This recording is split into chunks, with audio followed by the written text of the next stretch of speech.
This is the moonnco podcast, where we help you take back control of your well-being and regain your mental clarity.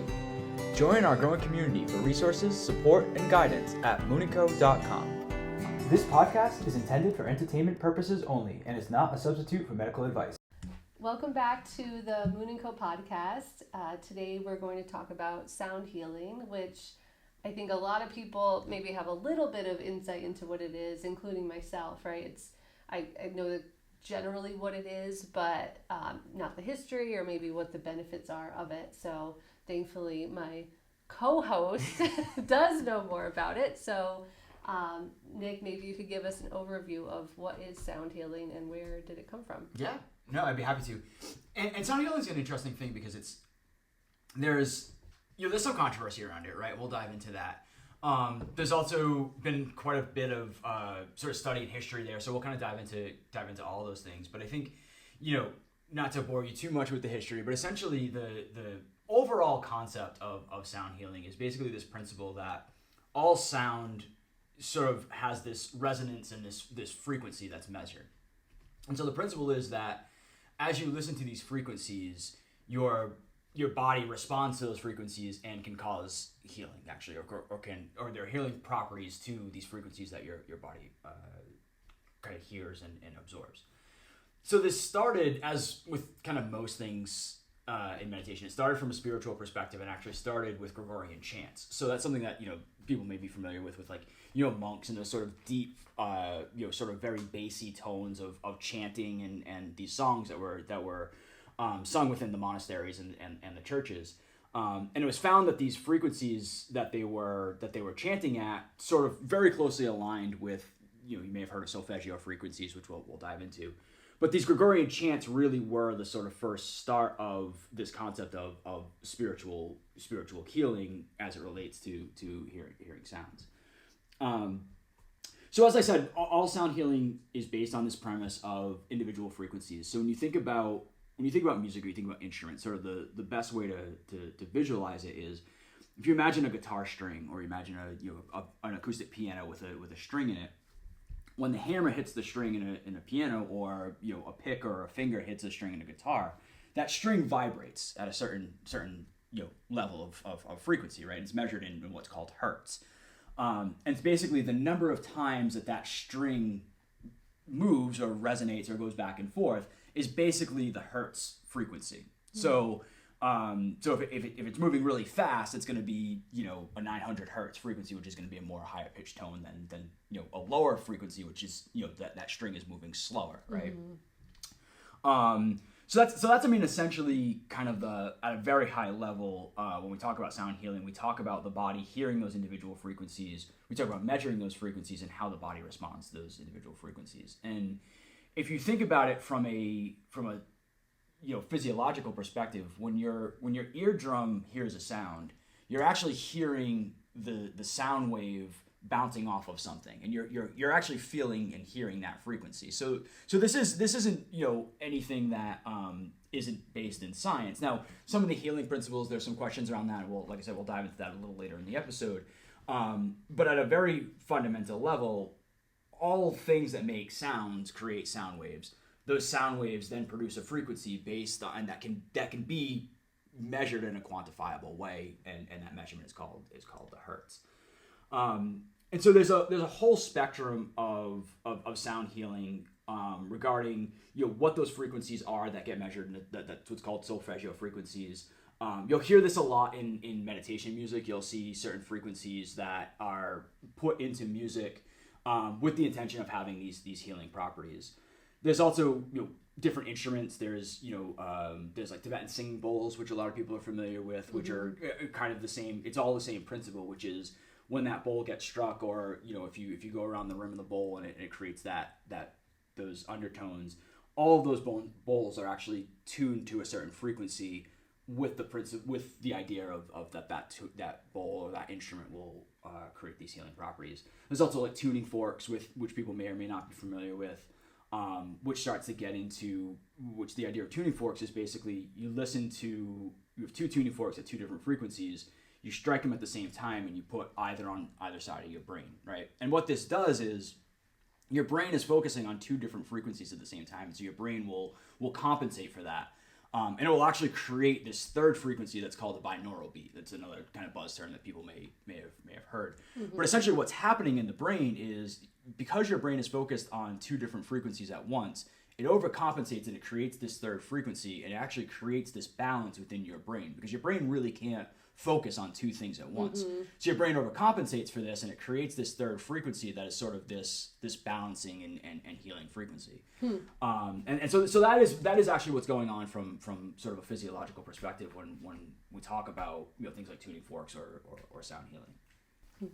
So the different frequencies that are for different, you know, a certain hertz might be better for anxiety versus a certain hertz that's better for cellular healing or something, right? Like, so your body, right, like the cells within your body react differently to the different frequencies. Is that basically the idea behind it? That is basically the idea behind it. You know, where it gets, and this is where it starts to, we're jumping ahead a little bit, which is totally fine. We can go there, but this is where some of the controversy comes in, is that each individual frequency, yes, that is the basic principle, is that each individual frequency controls a different healing property, right? And so when you think about these individual frequencies, right, like 396 hertz is really the grounding frequency. It's really what's focused on the root chakra. If you believe in that system, it's focused on the root chakra. It's focused on really helping you get past things like guilt, like fear, like things that are kind of keeping you outside of the realm of reality, and kind of helps ground you into the present moment, right? And then as you go up through the chakra system, as the frequencies increase, it sort of increases which chakra, which energy center that tone is meant to heal. When we talk about things like cellular reconstruction, or we talk about molecular physical healing, that's where there's a lot of controversy, because it's really difficult to really measure that. Right. Yeah. And so that's where, you know, like, there have been studies that have been done, right? There's a number of studies that have been done primarily through journals that are focused on alternative and medical healing. They're peer-reviewed journals, but they're not the same as, like, you know, a medical journal, right? So there have been studies done on, like, gong therapy. There's been studies done on tuning forks. There's been studies done on the biofield. However, with the biofield specifically, that's a next to impossible thing to measure. And so while there's been studies done that show that certain frequencies can help people get past certain emotional reactions, can help them feel more grounded, can help them feel, you know, deal with things like anxiety, depression, etc. A lot of the studies that point to physical rejuvenation,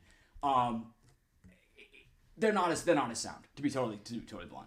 Well, and I think part of the issue is, this reminds me of, I think I've talked about this before, but the book that I read, Why Woo Woo Works, and it basically picks apart all different, you know, alternative healing things and why they've been kind of labeled as pseudoscience and whatnot. And it can be, some of it is, some of the studies maybe weren't done correctly, right? So that it discredits it if it wasn't done in the right format, if it wasn't maybe double blind, or there wasn't a placebo, or there's different criteria around doing these studies, right? So that's number one. But that happens with, you know, big medical studies too. So, I mean, that happens, right? But what the book talked about a lot, and I've seen this a lot, and we see this a lot in a lot of the research we do and people we talk to, is, you know, there is just this stigma around it of, like, no, that's just pseudoscience. It's all in your head. People aren't really having an effect. Because, like Nick said, how do you measure someone's level of happiness before and after a session? How do you measure? We've watched documentaries on this and seen, you know, there are ways to actually map your biofield and look at your aura, right? And there is a lot of study around that, where people go through either meditation, yoga, walking in nature. I've seen it, but sound healing's another one, right? Where, you know, the ones that are focused on different chakras, right? You can scan a person and see where their chakras are out of balance, right? And then you could do a specific treatment or session, right, towards that chakra, and then do another scan and see that now it's in balance, right? So first of all, I mean, you have to be open-minded to this, right? I mean, if this is, Nick and I find this stuff super interesting. We feel like it is real. We feel like we've seen benefits of some of these things, right? So we're willing to accept the studies, right? Because we've seen it or we've felt it, right? And we believe in it. If you just feel like this is all craziness, well, then, you may not find benefit in it, even if you did a session, right? Like, I think, this is an idea for another podcast that I want to do, is all about your mindset, right? And how important it is. But in terms of this, right? Like, to get back to the studies, like, I think that's where it's been, a lot of people kind of say that it's pseudoscience or it's not real, because it's very hard to measure, oh, well, this person was happier after this exercise, or they felt less depressed. Like, how do you measure that, right? And I think in the medical field, and in a lot of fields, I'm an accountant, right? Like, I want to see the numbers and I want to see how it works out, or it doesn't make sense to me, right? It has to make sense. And I feel like with some of this, right, it's hard to measure, so it's hard to really prove to people that are kind of not believing in it, right? But I think that there has been a lot of study that have shown. And I think the best way to see if it works or not is to try some of this stuff, right? Like, if you're open to it and you think, well, maybe this could help me, or maybe it would just be a fun experience, like, to try this, right? I think to your point, and that's where, some of the frequencies, there are things that can be measured, right? So if you look at, like, 963 hertz is focused on activating the pineal gland, right? And we know that when the pineal gland is activated, we know that people feel more grounded. We know that they're in the present moment. We know that they have a better reaction to emotional stimulus. They have increased cognitive, what's the word I'm looking for? Function. Yeah, cognitive function. Thank you. Yeah. That's exactly what I was looking for. So we know that when that pineal gland is activated, it has these benefits. We also know that listening to this frequency of 963 hertz does activate that gland, right? And so there are conclusions that can be drawn. There have been studies that have shown this to be the case. But like you said, it's next to impossible to do a blind study on this, or to measure these intangible things like the biofield or like a chakra. Like, yes, there are scans that can be done, but the medical community, is going to have 1,000 ways to debunk that, right? But the point being, if you want these, if you're looking for these benefits, part of it is that you have to have faith in it. You have to believe in it. And if you go into a session, if you go into a sound bath, or you go into a sound healing session, and you're not of an open mind, a big part of the premise of sound healing is that the practitioner, or the person that's creating the sounds, or composing the music, or whatever the case may be, is that person is actually setting an intention with the creation of the art, right? That is a huge component of sound healing. And if you don't buy into that principle, you're not going to receive that connection from that energy source, because you're automatically closing yourself off to that energy source entering into your body. And now when you talk about sound healing, there's a really interesting concept that, I've been playing around a lot with, and, teaser, moonnco is going to start producing some of this music, and we're super excited to start offering, music that has these frequencies incorporated in it, as well as leading live meditation sessions that will have these frequencies, interweaved into the meditation session. But part of what happens to your body, if you think about your body being, 80% water or 70% water, I forget the exact number, but your body is a majority water. So if you think about sound healing, right, and you think about its origins, there was a scientist called Hans Jenny who came up with this principle called cymatics, which is basically the principle that you're able to visualize sound waves on, either in water or on a plate. And if you think about our body being a majority water, when we hear these frequencies at a molecular level, our body does respond to these frequencies. So these visualizations are sort of evidence that when water or molecules respond to a sound wave, they create certain patterns, which I think is super interesting to know that when you're listening to these frequencies, your body and your molecules are actually responding. So, where the science and sort of the spirituality, or the the woo-woo side of it sort of starts to get really muddy is, regardless of whether there's a physiological definitive benefit that happens from these sessions or not, what we do know is people that come out of those sessions have increased relaxation. They have better emotional regulation.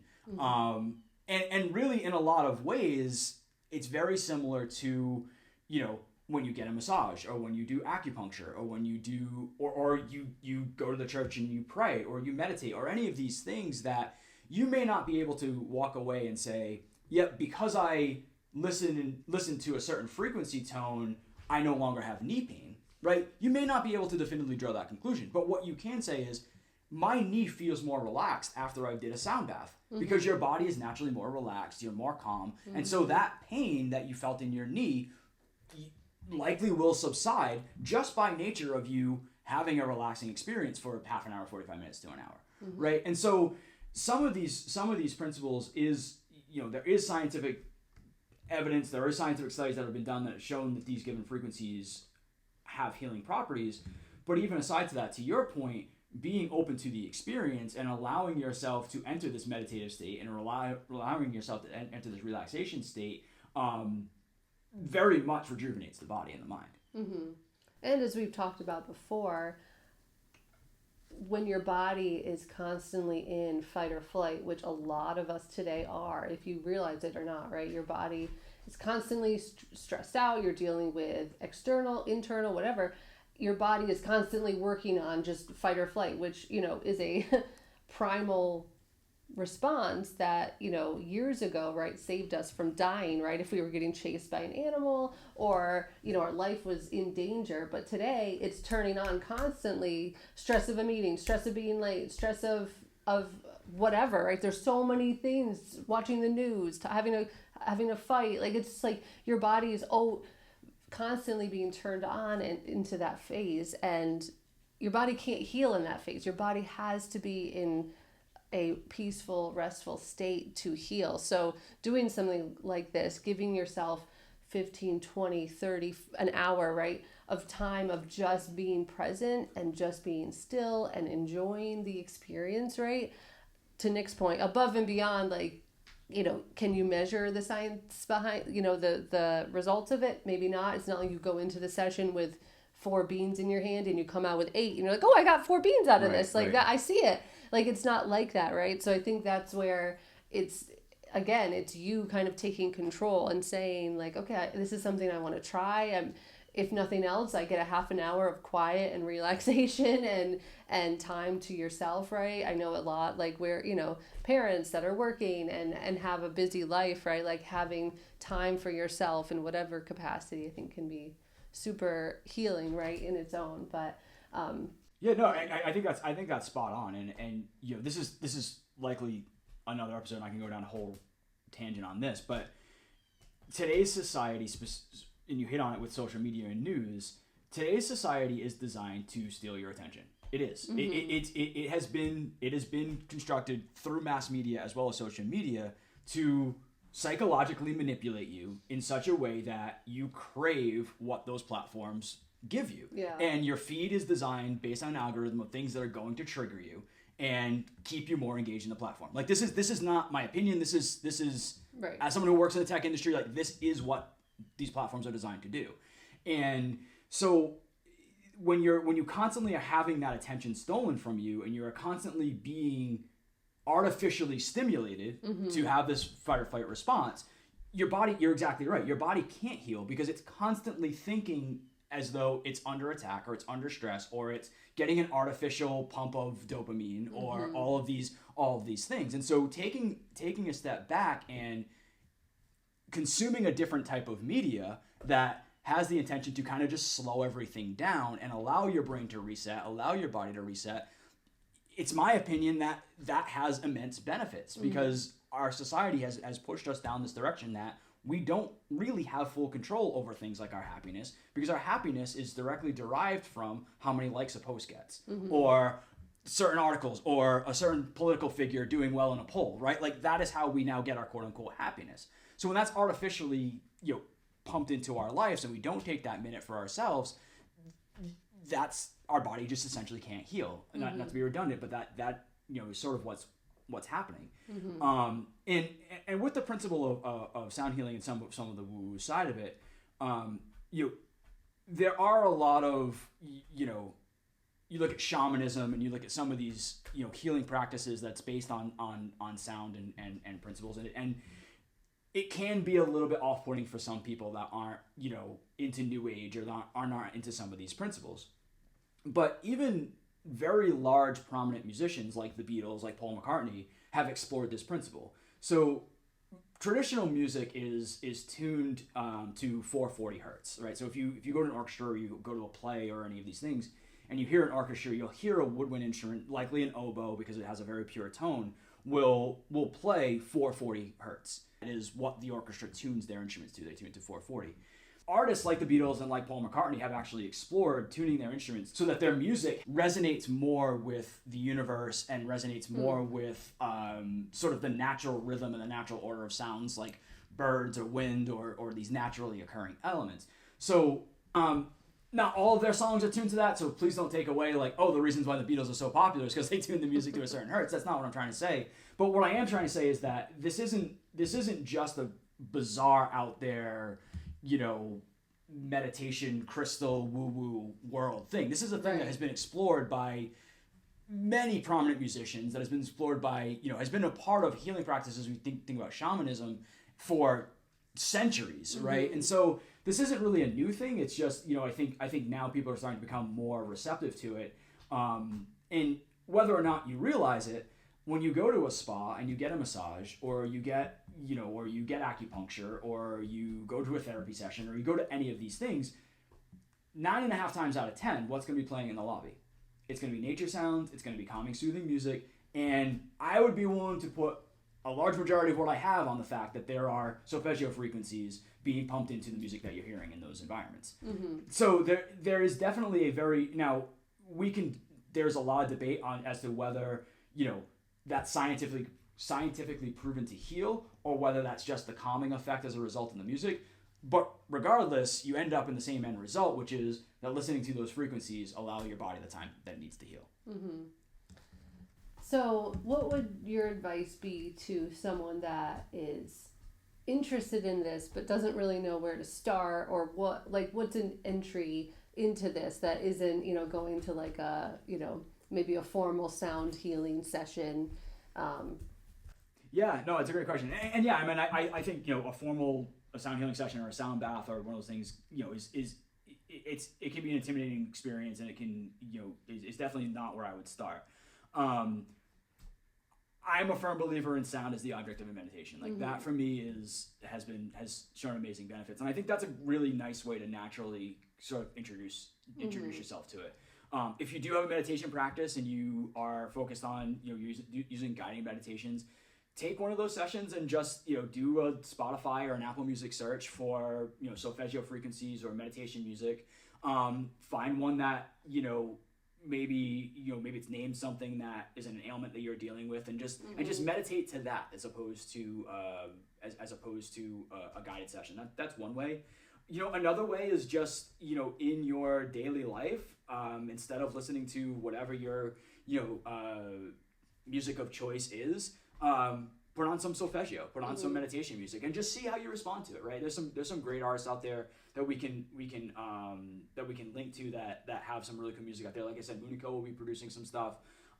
So you just listen to that music, absorb it, and sort of see how your body responds to it. There's whole channels on Spotify and Apple Music around like what they call study music, which is essentially binaural beats and solfeggio that is designed to put you into a state where you are able to be more productive.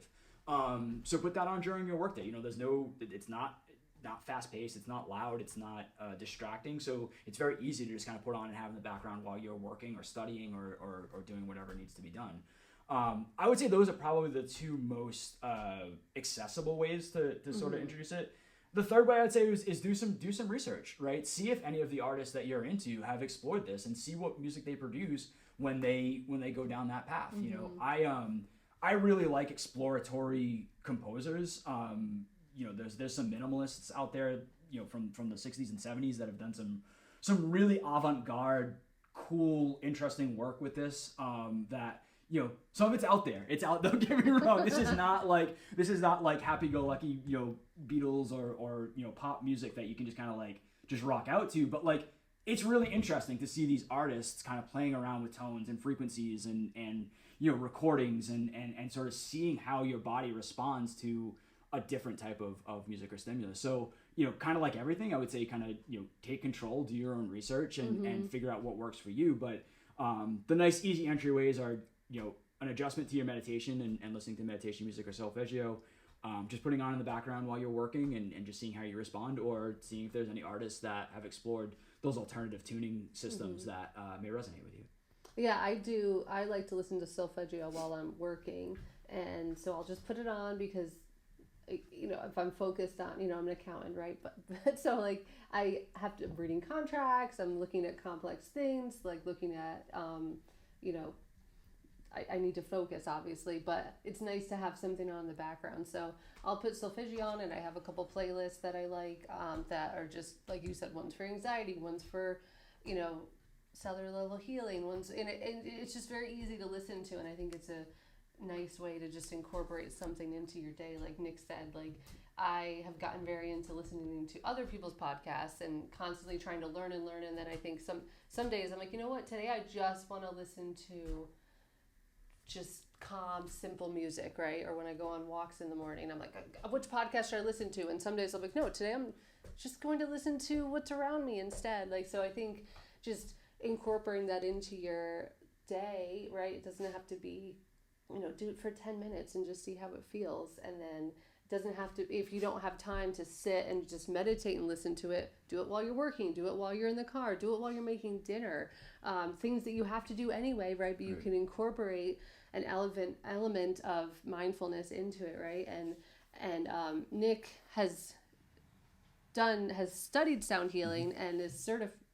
Level 1 certified, so yeah, I can't so technically say I'm a sound healer because I need to be level 2 to be a sound healer, but I have done some study with it. Yeah, he's studied it, so he'll do sound sessions with our daughter and you know, me and our daughter, and before bed, and she loves it and I love it. It's so nice. It's just such a nice way to sit and just kind of relax and get into that mode, especially with a 4-year-old. Sometimes she does not want to go to bed, and we're like, how about we do a sound bath? And she's way into it. And I think I love that we're kind of exposing her to these different things at a younger age, where, you know, she's seen us meditate. We've done meditations with her.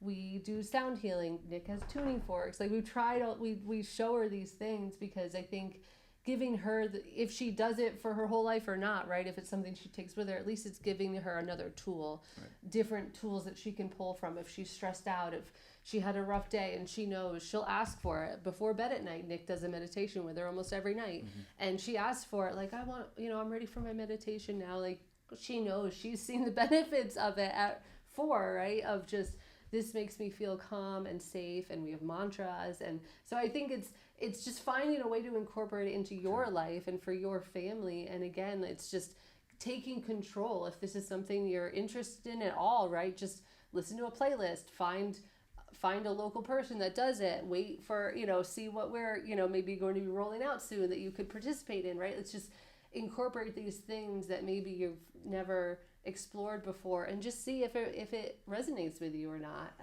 But I think the most important thing, like we've talked about a lot, is with a lot of the stuff that we talk about, right, is having an open mind and really just being open-minded. I think that's a problem. I really have a pet peeve when I talk to people and they just are so close-minded about things. And it's like, I'm open to learning anything, right? It's like there's so much to learn and so much diversity. And so I think it's important to just come to things with an open mind.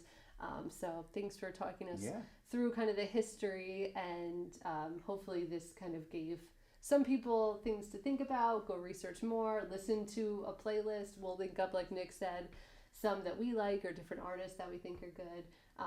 There's some social media people that have a huge following that this is what they do. They make music for healing it's super interesting. So hopefully you enjoyed this episode, and we'll be back soon with another one.